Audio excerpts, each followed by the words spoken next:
Committed to Better Life. Iman yang sesungguhnya adalah iman yang bukan dengan parameter kesuksesan duniawi, tetapi tingkatan tinggi jabatan kita di dalam surga nanti. Oke?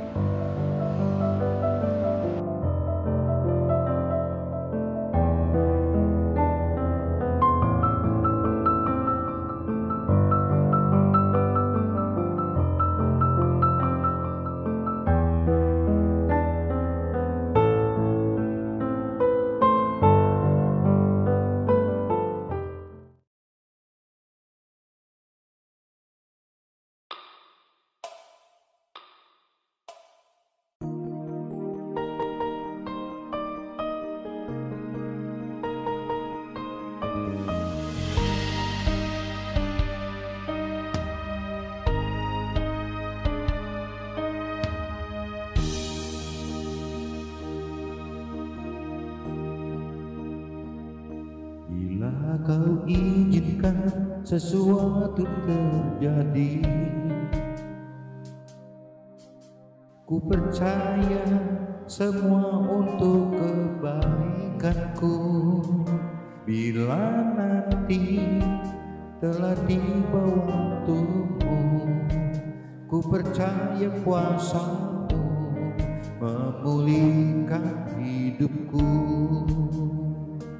Waktu Tuhan pasti yang terbaik, walau kadang tak mudah dimengerti.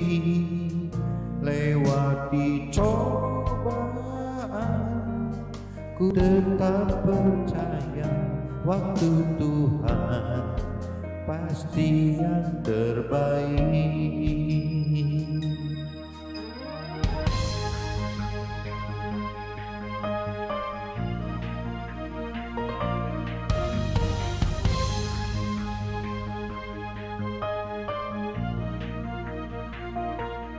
Bila kau izinkan sesuatu terjadi, ku percaya semua untuk kebaikanku. Bila nanti telah tiba waktumu, ku percaya kuasamu memulihkan hidupku. Waktu Tuhan pasti yang terbaik, walau kadang tak mudah dimengerti. Lewati cobaan, ku tetap percaya waktu Tuhan pasti yang terbaik.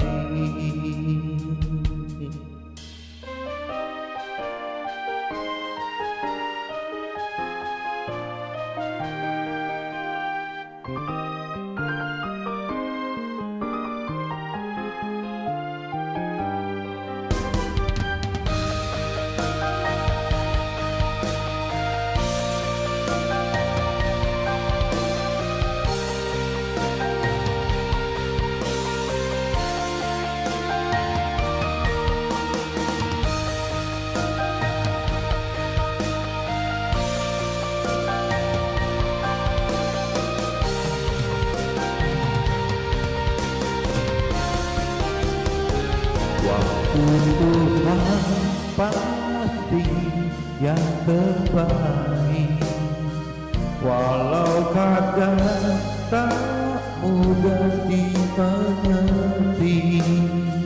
Lewati cobaan, ku tetap percaya waktu Tuhan pasti yang terbaik, pasti yang terbaik, walau kadang tak mudah dimengerti. Lewati cobaan, ku tetap percaya waktu Tuhan pasti yang terbaik. Lewati cobaan, tetap percaya waktu Tuhan pasti yang terbaik.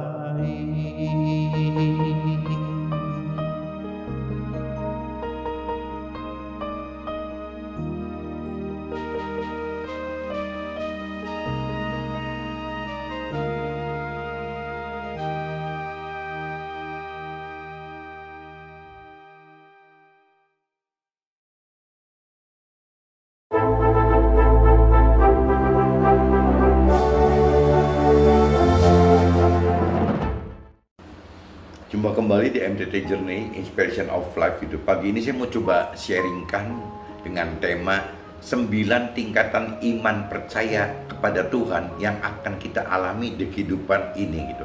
Ini saya persepsikan bukan dari mentor rohani, tapi apa yang saya alami dalam hidup teman-teman. Jadi mungkin lebih lebih bersifat keadaan gitu, bukan bersifat dari sisi kedalaman rohaninya gitu, pengertian teori rohaninya. Jadi mungkin saya coba jelaskan ya, explain masalah 9 tingkatan iman percaya itu atas dasar apa yang saya alami dalam hidup teman-teman. Jadi bukan cuma dari sisi teori-teori rohani yang biasanya diberikan kepada kita gitu, mentor rohani berikan kepada kita. Umumnya sih kalau cerita mentor rohani berikan kepada kita ya, iman itu cuma dibagi 3 teman-teman. Jadi iman yang dasarnya mungkin dari sisi kitab suci gitu, jadi cuman hanya logos aja, hanya tertulis aja gitu. Terus juga iman yang bicara mungkin untuk level-level yang masih kalau di kitab perjanjian kita, di kitab suci Nasrani gitu ya, mungkin yang namanya iman dengan tindakan, iman dengan melakukan itu ya kisarannya nggak jauh-jauh dari iman yang terkait dengan di perjanjian lama teman-teman. Dan satu lagi ada iman yang untuk bicara nanti lebih ke alam akhirat gitu. Kalau kita udah lebih dewasa rohani ya adanya di perjanjian baru. Jadi umumnya sih kalau yang saya tangkap dari beberapa mentor rohani ya isinya iman cuma dibagi 3 teman-teman. Cuman karena saya adanya di sekuler, di lapangan gitu, jadi saya coba jelaskan, saya saksikan apa yang terjadi dalam hidup saya dibagi menjadi 9 tingkatan teman-teman. Jadi ada 9 tingkatan. Nah ini terkait teman-teman di dalam kitab Matius teman-teman. Coba teman-teman cari kitab Matius pasal 6. Kitab Matius pasal 6 teman-teman. Kitab Matius pasal 6 ayat 25 dulu aja teman-teman. Jadi satu ayat aja dulu kita baca, ayat 25 gitu. Nah ini bunyinya, ini perikopnya teman-teman. Urusan perikopnya itu judulnya hal kekhawatiran gitu. Nah ini saya bacakan di ayat yang 25-nya. Karena itu aku berkata kepadamu, janganlah khawatir akan hidupmu, akan apa yang hendak kamu makan atau minum, dan janganlah khawatir pula akan tubuhmu, akan apa yang hendak kamu pakai. Bukankah hidup itu lebih penting daripada makanan dan tubuh itu lebih penting daripada pakaian? Ini firman katakan seperti itu teman-teman. Ini yang aku di sini dalam arti kata Tuhan. Coba saya ulang lagi dengan bahasa universal itu. Karena itu Tuhan berkata kepada kita, janganlah khawatir akan hidup kita, akan apa yang hendak kita makan atau minum, dan janganlah khawatir pula akan tubuh kita, akan apa yang hendak kita pakai gitu. Bukankah hidup itu lebih penting daripada makanan dan tubuh itu lebih penting daripada pakaian? Jadi mungkin firman maksud itu pakaian kan ada di luar teman-teman. Jadi cuma sekedar pelengkap dari kehidupan aja, tapi yang penting kan tubuhnya gitu. Maksudnya si firman katakan seperti itu gitu. Jadi di sini juga katakan kan apa yang hendak kita makan atau minum, dan janganlah khawatir akan hidup kita, akan apa yang hendak kamu makan atau minum. Nah ini maksudnya kan jadi hidup itu kan tidak melulu soal makan minum teman-teman. Banyak orang yang berkelimpahan makan dan minum juga ujung-ujungnya juga bisa depresi, bisa bunuh diri, bahkan bisa gila, bisa bunuh diri gitu. Jadi Tuhan ingatkan bahwa kebutuhan hidup itu tidak melulu soal makanan dan minuman saja. Kebutuhan tubuh itu tidak cuma melulu soal pakaian saja, tapi ya semua teman-teman. Jadi Tuhan ciptakan kita itu kan ada 3 unsur tubuh, jiwa, roh. Jadi Tuhan maksud tidak cuma melulu urusan tubuh loh, ya jiwa juga bisa jadi pegang peran, bahkan roh pun bisa pegang peran gitu. Kalau tidak ada arah pengertian akan rohani, akan firman Tuhan, ini biasanya nanti malah cuman hidup kita ya berhenti seolah-olah cuman di dunia fana ini teman-teman. Kita tidak tahu bahwa setelah kematian di dunia fana ini akan ada kehidupan baru yang tidak ada batas gitu, yang sifatnya kekal. Nah ini yang Tuhan maksudkan. Jadi jangan kita bicara kepentingan tubuh saja, bahkan jiwa, kepentingan tubuh dan jiwa pun masih kurang gitu. Ya Tuhan inginkan kita itu bicara dari 3 sisi, ada tubuh, ada jiwa, ada roh. Nah ini saya coba jelaskan teman-teman nanti di sharing saya. Nah ini saya kaitkan juga Matiusnya biar saya baca agak lengkap aja teman-teman. Satu paragraf saya baca dari 25 sampai 34. Nah ini, karena itu aku berkata kepadamu, janganlah khawatir akan hidupmu, akan apa yang hendak kamu makan atau minum, dan janganlah khawatir pula akan tubuhmu, akan apa yang hendak kamu pakai. Bukankah hidup ini lebih penting daripada makanan, dan tubuh ini lebih penting daripada pakaian gitu. Pandanglah burung-burung di langit yang tidak menabur dan tidak menuai dan tidak mengumpulkan bekal dalam lumbung gitu, namun diberi makan oleh Tuhan yang di sorga. Bukankah kita juga jauh melebihi burung-burung itu? Nah firman katakan ingetin gitu, jangankan kita sebagai manusia yang makhluk ciptaan khusus dari Tuhan itu, burung aja diperhatikan Tuhan kok gitu, masa sih kita enggak gitu. Firman-Nya ingatkan itu. Siapakah di antara kita yang karena kekhawatirannya dapat menambah seharta saja pada jalan hidupnya? Nah ini kan kalau kita percaya bahwa segala sesuatu itu adalah dalam rancangan Tuhan gitu, ya sebenarnya apa sih gunanya kita khawatir gitu? Toh kekhawatiran itu juga tidak membawa keuntungan apa-apa untuk kita gitu. Jadi lebih baik ya kita jadi jalani saja ya, kita berpegang kepada Tuhan lewat firman-Nya, jalan dengan firman-Nya gitu, dengan pengenalan pengertian akan perintah peraturan Tuhan, dan juga berjalan dengan roh Tuhan yang ada di dalam kita. Tuhan pengennya seperti itu gitu. Dan mengapa kita khawatir akan pakaian? Perhatikanlah bunga bakung di ladang yang tumbuh tanpa bekerja dan tanpa memintal gitu. Jadi firman katakan coba lihat yang ciptaan Tuhan itu yang di alam gitu, tanpa apa-apa juga begitu indahnya si bunga bakung gitu. Namun Tuhan berkata kepada kita, Salomo dalam segala kemegahannya pun tidak berpakaian seindah salah satu dari bunga itu. Jadi Salomo itu raja yang terkaya gitu, sampai hari ini orang yang terkaya di dunia itu pun tidak seindah bunga bakung gitu. Jadi jika demikian alam mendandani rumput di ladang yang hari ini ada dan besok dibuang ke dalam api, tidakkah ia akan terlebih lagi mendandani kita, orang-orang yang kurang percaya? Jadi firman ingatkan bahwa jangankan kita manusia gitu, rumput yang istilahnya hari ini ada dan besok dibuang dalam api aja, itu tetap Tuhan piara kok, tetap hidup gitu. Apalagi kita gitu, rumput yang cuma umurnya sehari gitu ya, tumbuh memanjang, besok disabit ya, dibuang ke dalam api, itu aja Tuhan piara gitu. Sebab itulah janganlah kita khawatir dan berkata apa yang akan kami makan dan apa yang akan kami minum, apa yang akan kita pakai gitu. Jadi kita nggak usah khawatir, maksud Tuhan seperti itu gitu. Semua itu sudah dalam kendali Tuhan, semua dalam rancangan Tuhan dan dalam kendali Tuhan kalau kita percaya gitu. Semua itu dicari bangsa-bangsa yang tidak mengenal Allah. Akan tetapi Tuhan yang di surga tahu bahwa kita memerlukan semuanya itu. Jadi kalau orang dunia itu yang tidak percaya Tuhan, tidak mengenal, tidak mengerti akan Tuhan, ya memang yang dicari itu teman-teman, ya kebutuhan duniawi gitu. Kalau zaman di kitab suci ini dicantumnya makan, minum, dan pakaian, itu kan zaman dulu karena hidup kan susah sekali teman. Tapi kalau kita bicara zaman sekarang, mungkin parameternya bukan cuma makanan, minuman, dan pakaian. Parameternya sudah berubah, harta, takhta, dan pemenuhan nafsu duniawi gitu. Jadi parameternya itu. Tapi Tuhan ingatkan bahwa itu bukan target kita, bukan parameter kita orang yang percaya Tuhan atau mengenal mengerti akan Tuhan gitu. Itu bukan targetnya gitu. Nah, parameter kita, target kita adalah ya bagaimana ya kita bicara mencari keselamatan, yang di akhirat nanti gitu. Jadi bukan Tuhan tidak mengerti bahwa kita butuh hal-hal harta tahta dan kebutuhan pemenuhan nafsu duniawi tadi gitu. Tapi Tuhan mau ya semua itu dalam arti kata bukan kita harus mengharuskan, menomorsatukan, memprioritaskan, mencintai atau terikat gitu oleh harta tahta dan pemenuhan nafsu dunia tadi, teman-teman. Jadi selama tidak terikat, ya oke-oke saja bagi Tuhan gitu. Kalau tidak bicara lebih mencintai harta daripada keselamatan akhirat, ya boleh-boleh saja gitu. Tapi yang Tuhan khawatir kalau kita belum mengerti akan kebenaran Tuhan, biasanya kita akan lebih prioritaskan, kita akan lebih terikat, kita lebih mencintai gitu.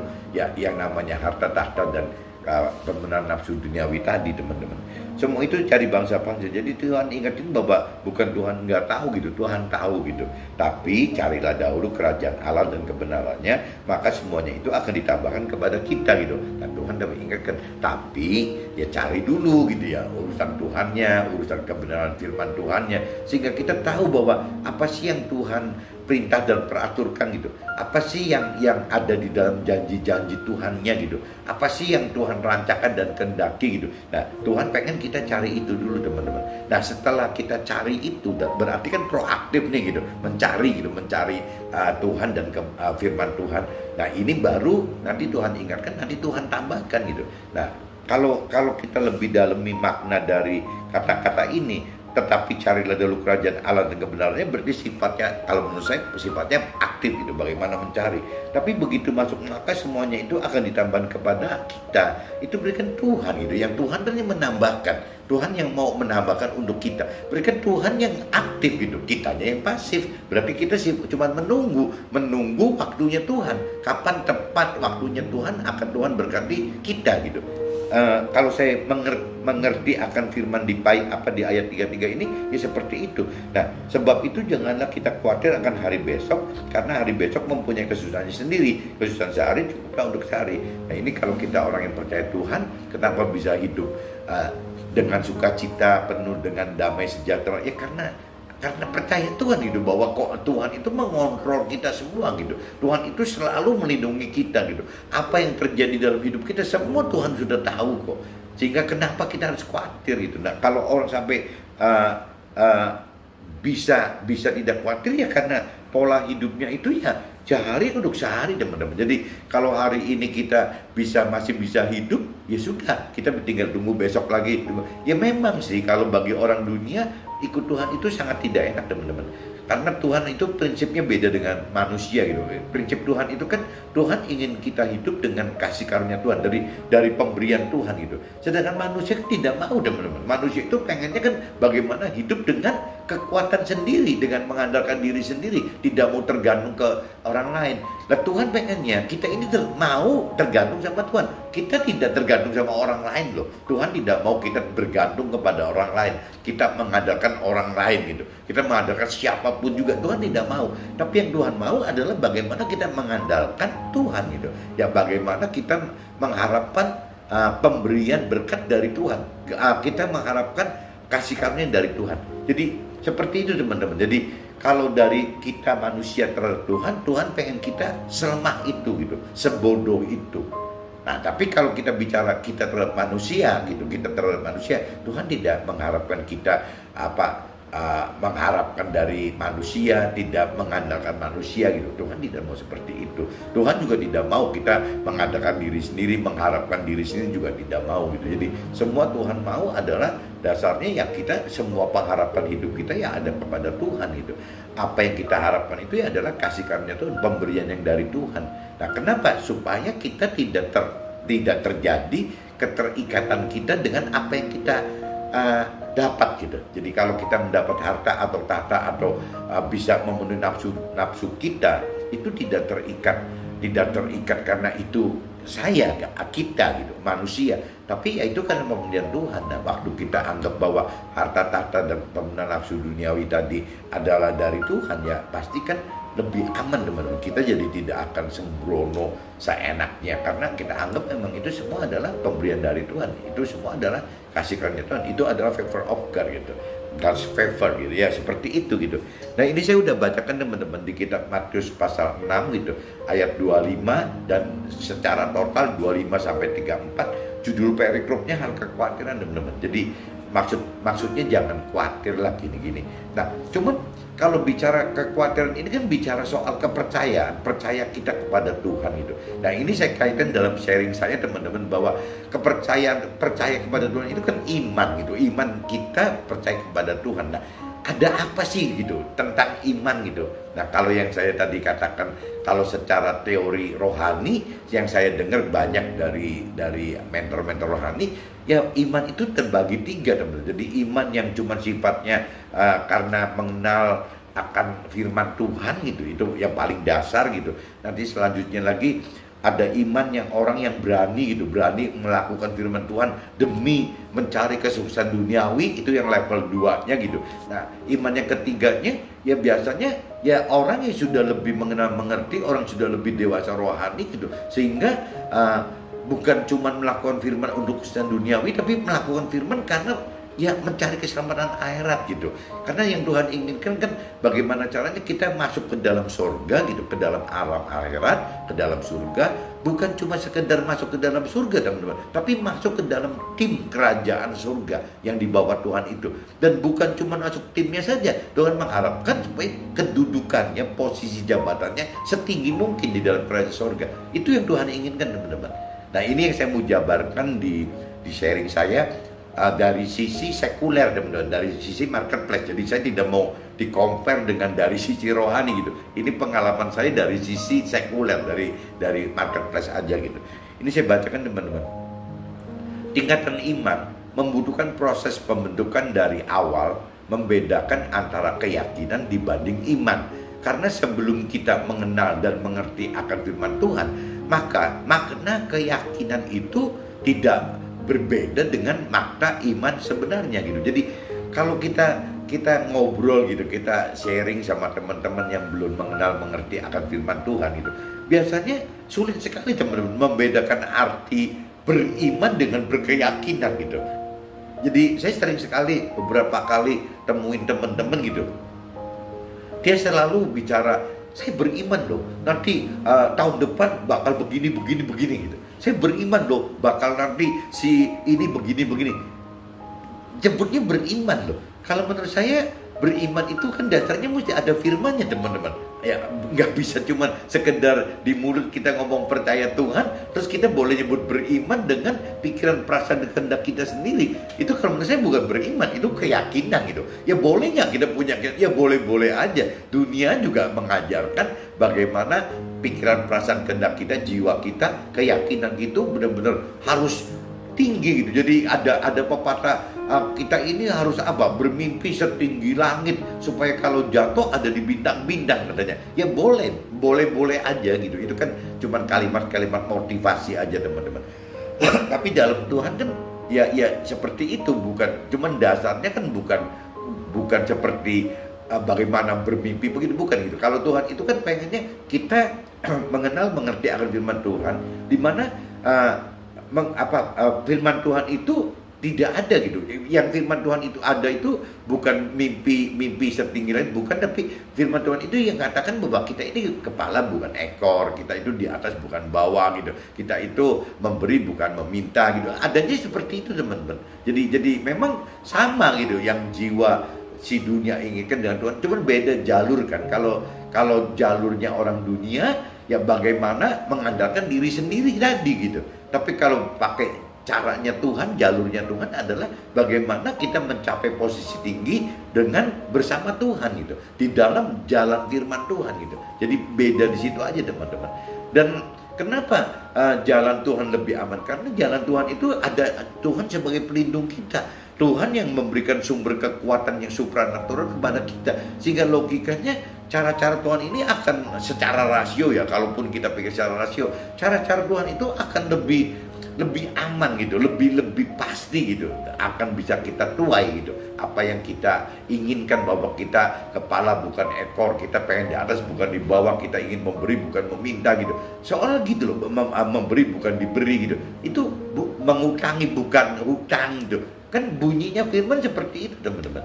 Jadi uh, apa serupa tapi tak sama gitu. Kalau dunia menginginkan seperti itu dalam arti kata, karena yang tadi dikatakan mengandalkan diri sendiri dan sekuatnya kita sendiri gitu tuh. Ya dengan pikiran, perasaan dan kehendak kita sendiri. Tapi kalau dengan cara Tuhan tidak gitu. Jadi kita dengan jiwa Tuhan, dengan pikiran, perasaan Tuhan, dan dengan cara-cara Tuhan gitu. Nah, cara-cara Tuhan itu adalah firman Tuhan. Kenapa firman Tuhan? Karena di dalam firman Tuhan itu mengandung perintah dan peraturan-peraturan hidup gitu. Bagaimana kita untuk hidup benar dan sukses dan selamat gitu.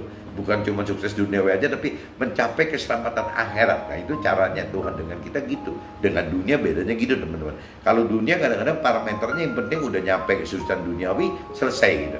Tidak dipikirkan bagaimana target untuk keselamatan akhirat. Tapi kalau Tuhan tidak gitu, carilah dahulu kerajaan Allah dan kebenarannya, berarti kan targetnya adalah keselamatan akhirat gitu. Nah, adapun selain duniawi malah bukan kita mesti capek-capek kok, malah Tuhan tambahkan gitu.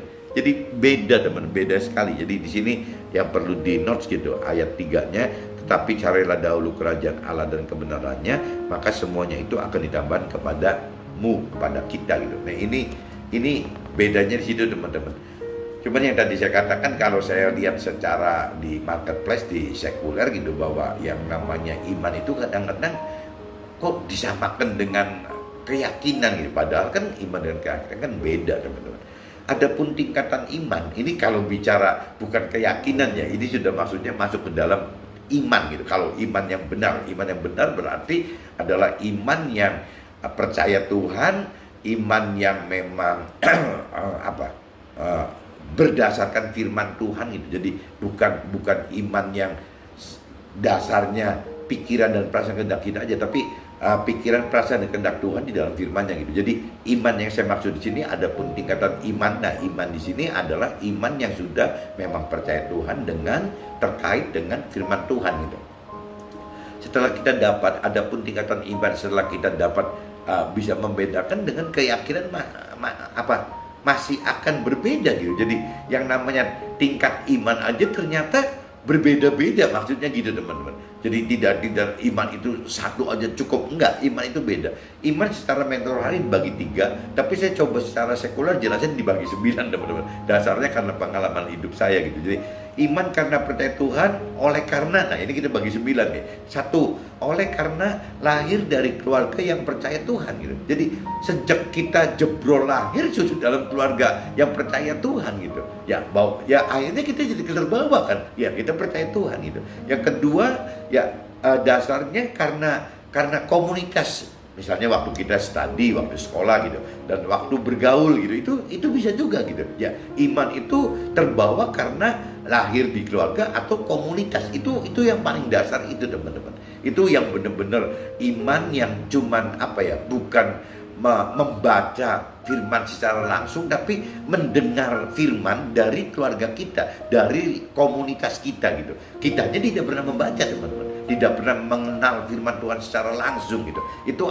iman yang paling dasar. Lebih bagus lah daripada iman yang dasarnya tidak ada pengenalan Tuhan gitu. Jadi seenaknya sendiri, orang-orang dunia seperti itu. Tapi kalau orang yang lingkungannya memang sudah mengenal percaya Tuhan, ya biasanya kalaupun tidak membaca firman Tuhan, minimal mendengar, teman-teman. Orang tua kita cerita, paman kita cerita, bibi kita cerita, atau mungkin teman-teman kita cerita gitu ya, paling sebatas itu, teman-teman.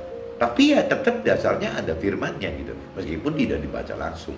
Nah, masuk ke tingkat yang berikutnya, teman, tingkat 3. Tingkat 3 itu iman yang sudah dengan orang membaca firman gitu. Ya, dalam kitab suci. Jadi tingkatnya udah beda lagi nih. Orangnya sudah mau membaca gitu, mau mengenal firman di dalam kitab suci gitu.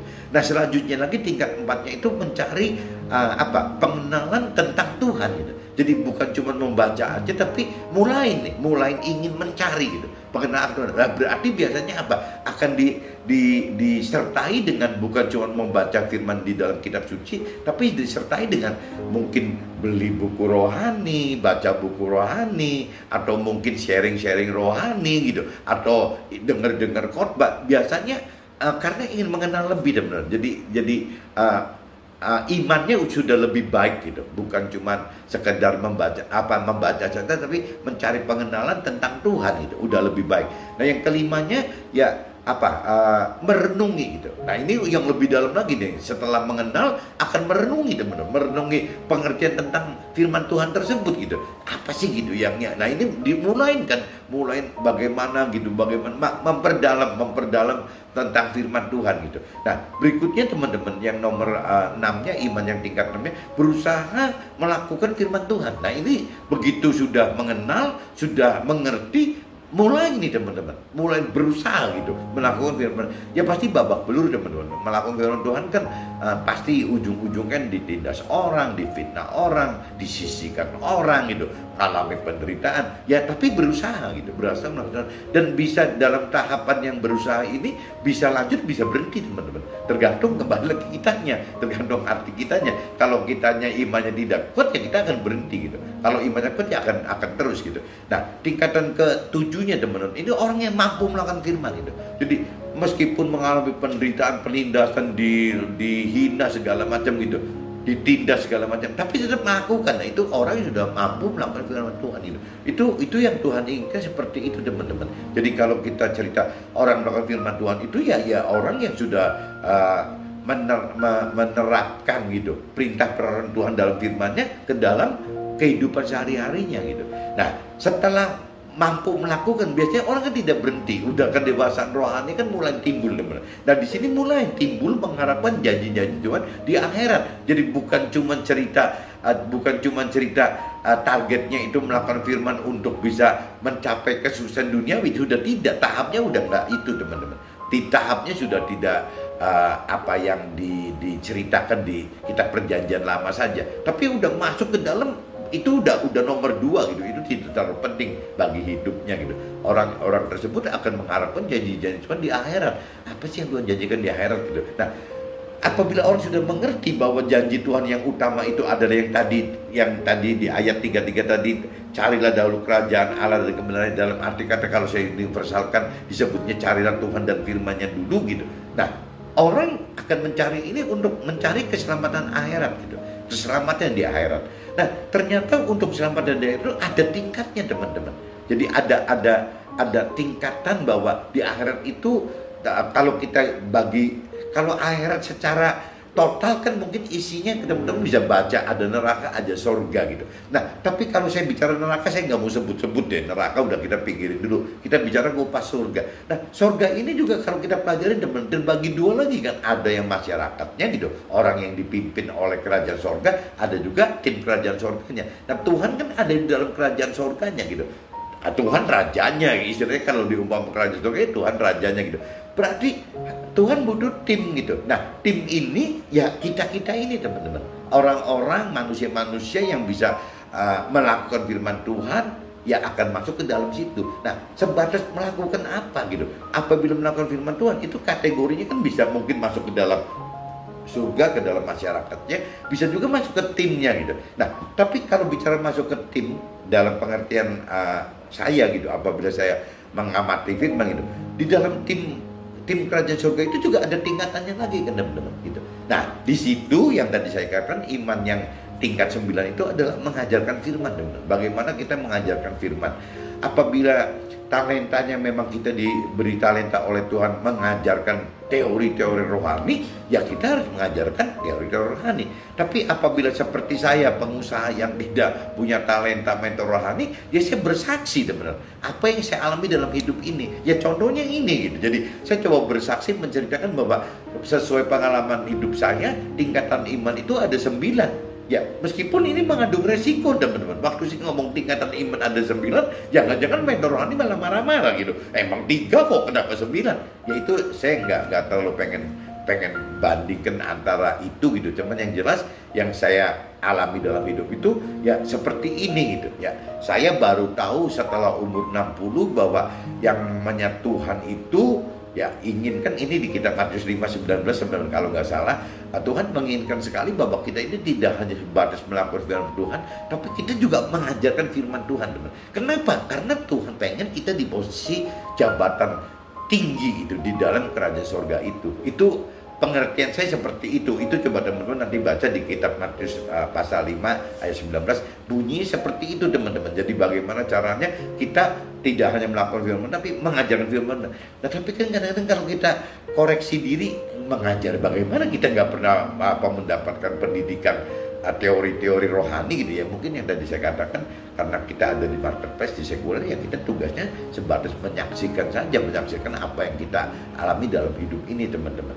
Nah, tingkatan iman 1-2 tidak berbeda dengan orang-orang dunia, hanya berbeda dari pengenalan Tuhan di mulutnya saja gitu. Jadi kalau kita bicara cuma levelnya level 1-2 itu, ini yang saya katakan jangan-jangan ya bayi rohani gitu. Ya sedikit beda gitu, sedikit beda dengan orang dunia, tapi ya tetap masih begitu gitu ya. Cuman bedanya orang-orang yang level tingkat 1 dan 2 itu bicara Tuhan-Tuhanan gitu, melakukan seperti orang dunia, tapi di mulutnya sudah mulai Tuhan-Tuhanan gitu. Nah, adapun di tingkatan yang iman yang nomor 3, 4, 5 ini kalau saya pelajari gitu, mulai terdorong untuk mengenal dan mengerti firman Tuhan dan mulai menghidupkan roh Tuhan teman-teman, untuk mampu mengerti firman Tuhan dan dari sisi pengertian Tuhan gitu. Jadi ternyata untuk dapat pengertian firman Tuhan dari sisi pengertian Tuhan itu tidak mudah teman-teman. Kalau tidak ada roh Tuhan itu tidak bisa. Kalau kedalaman pengenalan pengertian akan firman Tuhan kita harus cetek gitu, itu nggak mungkin teman-teman. Jadi untuk mengerti saja butuh roh Tuhan untuk bikin kita mampu gitu. Mampu mengerti firman dari sisi kehendak Tuhan itu. Nah, ini yang saya pelajarin dari tingkatan 3, 4, 5 ini, kita sudah mulai masuk ke situ teman-teman. Nah, kalau tingkatan yang lebih jauh lagi, lebih tinggi lagi ke 6 sampai ke 7, mulai berusaha melakukan firman dan menghidupkan roh Tuhan juga teman-teman. Melakukan firman Tuhan itu kalau tanpa menghidupkan roh Tuhan itu nonsense, udah nggak masuk akal, nggak mungkin kuat gitu, karena tidak bisa gitu, karena terlalu perlu supranatural gitu untuk bisa melakukan firman Tuhan tersebut gitu. Secara duniawi tidak ada gitu kekuatan itu.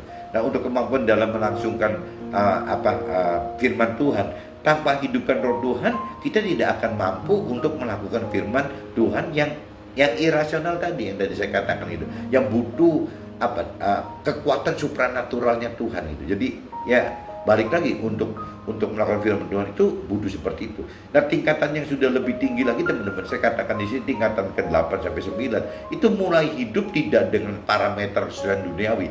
Jadi orang yang sudah nyampe ke tingkat 8, 9 ini, orang yang sudah mengharapkan janji-janji Tuhan di akhirat, orang yang sudah mengajarkan firman Tuhan gitu dengan kesaksian hidupnya bagi orang yang sekuler atau di marketplace, itu sudah tidak bicara hidup itu target utamanya, parameternya adalah kesusahan duniawi. Orang sudah tidak mikir itu teman-teman. Yang di tingkat 8, 9 itu tidak mau gitu terbelenggu atau terikat oleh kesusahan duniawi, karena sudah sudah tertanam dalam benak pemikirannya gitu. Ya memang itu akan ditinggalkan gitu. Ya itu akan berlalu, seperti yang firman katakan. Dunia itu akan berlalu dan akan ditinggalkan gitu. Nah, tetapi dengan parameternya berubah nih, waktu orang yang di level 8 itu parameternya itu sudah bagaimana nomor 1 keselamatan akhirat dan berharap menduduki tingkatan jabatan yang tinggi dalam kerajaan surga bersama Tuhan itu ya, yang tadi saya katakan. Jadi kalau sudah di levelnya level 8 dan 9 gitu, ini orang sudah bicara tidak memerlukan kesusahan duniawi lagi. Yang dia cari itu bagaimana mencari posisi jabatan tertinggi di dalam tim kerajaan surganya bersama Tuhan gitu.